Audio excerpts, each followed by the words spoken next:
Assalamualaikum warahmatullahi wabarakatuh. Pada kesempatan kali ini kita akan membahas tentang pembiasan.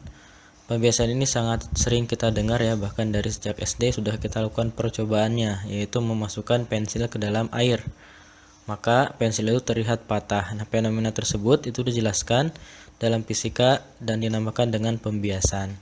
Pembiasan ini adalah ketika sinar melewati dua medium yang berbeda, contohnya ini adalah udara dan air. Maka sinar dari cahaya itu dia akan dibelokkan. Harusnya kan lurus ke sini ya, tapi dia dibelokkan ke sini mendekati garis normal itu untuk dari keadaan renggang ke rapat, dari udara ke air. Sedangkan dari rapat ke renggang, dari air ke udara, maka dia dibiaskan menjauhi garis normal. Harusnya lurus, malah dia ke sini ya. Nah, kerapatan atau kerenggangan medium itu di fisika dinyatakan dengan indeks bias. Indeks bias ini kita simbolkan dengan N, dan N ini adalah rumusnya C per V. C itu adalah cepat rambat cahaya di udara, itu 3 kali 10 pangkat 8, dan V ini adalah cepat rambat cahaya di medium tersebut, di air atau misal di zat yang lainnya. Jadi ini indeks bias ya yang pertama. Kemudian selanjutnya kita akan membahas tentang hukum Snellius, ini yang membahas tentang pembiasan. Misalkan yang garis sinar yang tadi ya, yang ini I ini itu adalah sudut datang, R ini adalah sudut bias. Maka kita bisa mencari berapa sudut biasnya ini dengan hukum Snellius.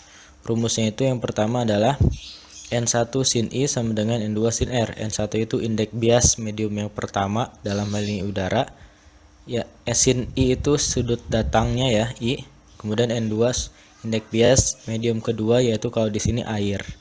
R-nya adalah sudut bias yang ini. Kemudian rumus yang lain itu N1 lambda 1, N2 lambda 2. Lambda ini adalah panjang gelombang sinar atau cahaya di medium pertama dan medium kedua. Yang ketiga, N1 kali V1 sama dengan N2 kali V2. V ini adalah kecepatan cahaya atau sinar di medium pertama, dan V2 kecepatan pada medium kedua. Rumus ini rumus dasar untuk pembiasan ya. Ini sering kepake di materi-materi yang lain atau di aplikasi-aplikasi pembiasan. Kemudian kita bahas selanjutnya adalah pembiasan pada prisma. Jadi ini adalah aplikasinya ya. Salah satu fenomena pembiasan ini tuh prisma segitiga. Misalkan kita tembakan sinar pada prisma, ini kan ke sini ya. Maka harusnya sinar itu kan dia lurus ke sini kan, ke atas. Nah, karena ini pembiasan itu pembelokan, maka dibelokkan sehingga sinarnya jadi ke bawah sini. Ini pembiasan pada prisma. Rumus-rumus yang harus kita hafalkan di pembiasan pada prisma ini lumayan banyak ya. Ini sinarnya, kalau misalnya saya gambarkan, ini sinar yang datang tadi yang putih, ini yang pelangi ya. Kemudian di sini ada I1, ini sudut datang, ini sudut bias. Jadi sinar itu kan harusnya lurus ke sini nih ya. Maka kalau kena prisma dia dibiaskan ke sini dan kemudian dibiaskan lagi ke sana.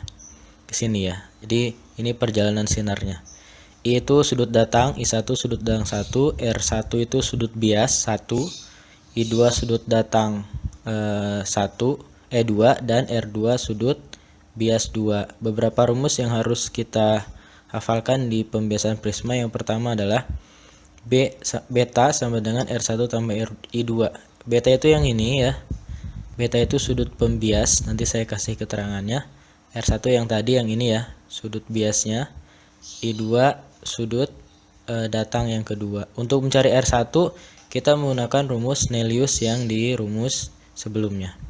Kemudian ini deviasi ya. Deviasi itu I1 ditambah R2 dikurangi dengan beta. Nah, deviasi ini adalah penyimpangan ya, besar sudut penyimpangan. Harusnya kan sinar ini ke sini ya, tapi kenyataannya dia keluar malah ke sini. Maka dia itu menyimpang sebesar sudut deviasi ini. Sudut deviasi itu sudut penyimpangan sinar ininya ya. Ini rumusnya I1 tambah R2 dikurangi beta. Kemudian kedua adalah kondisi deviasi minimum. Deviasi minimum itu ketika I1-nya itu sama dengan I1 itu sama dengan I1 sama dengan R2 ya, atau R1 sama dengan I2. Rumus untuk deviasi minimum itu ada dua jenis ya. Yang pertama ketika betanya lebih dari 15 derajat, ini betanya sudut pembiasnya, maka rumusnya seperti ini, silahkan dicatat ya. N satunya itu indeks bias sin deviasi minimum tambah beta per 2 sama dengan N2 sin beta per 2. Kemudian untuk beta yang kurang dari 15 derajat, maka deviasi minimum rumusnya N2 per N1 min 1 dikali beta. N2 nya ini berarti indeks biasi prisma ya. N1 nya adalah indeks bias udara, dikali betanya itu adalah sudut pembias. Ini keterangannya, beta adalah sudut pembias, ini adalah sudut deviasi, kalau ini sudut deviasi minimum. Ini silahkan di pause atau di screenshot ya, terus dicatat di buku beserta keterangan-keterangannya. Kemudian yang terakhir untuk pembiasan adalah pembiasan pada kaca plan paralel. Kaca plan paralel ini seperti ini ya. Ini sering sekali dijadikan ujian praktek di sekolah untuk kelas 3 SMA biasanya. Nah, ini kalau misal saya gambarkan secara sketsanya seperti ini. Jadi sinar itu datang dari titik A ini ya, menuju ke titik B dalam si kaca yang tadi. Harusnya kan sinar itu dilanjutkan ke sini ya. Tapi ternyata sinar itu dibiaskan ke sini, kemudian dia dibiaskan lagi dari kacanya ini ke udara ke arah sini. Jadi nanti sinarnya itu tidak lurus tapi dia akan berbelok seperti ini. Ini memang lebih jelasnya ketika kita lakukan dalam percobaan ya. Nah, biasanya yang ditanyakan adalah itu pergeserannya ini. Kan harusnya lurus ke sini, ternyata keluarnya malah di sini.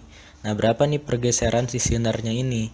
Nah, rumus pergeseran sinarnya itu sama dengan T sama dengan D sin theta 1 sin I1 dikurangi R1 per cos R1. T-nya itu adalah pergeseran sinar ini. D-nya ini adalah tebal dari si kacanya pan paralel. Nanti dikasih tahu di soal. I1 itu ini sudut datang yang pertama ya.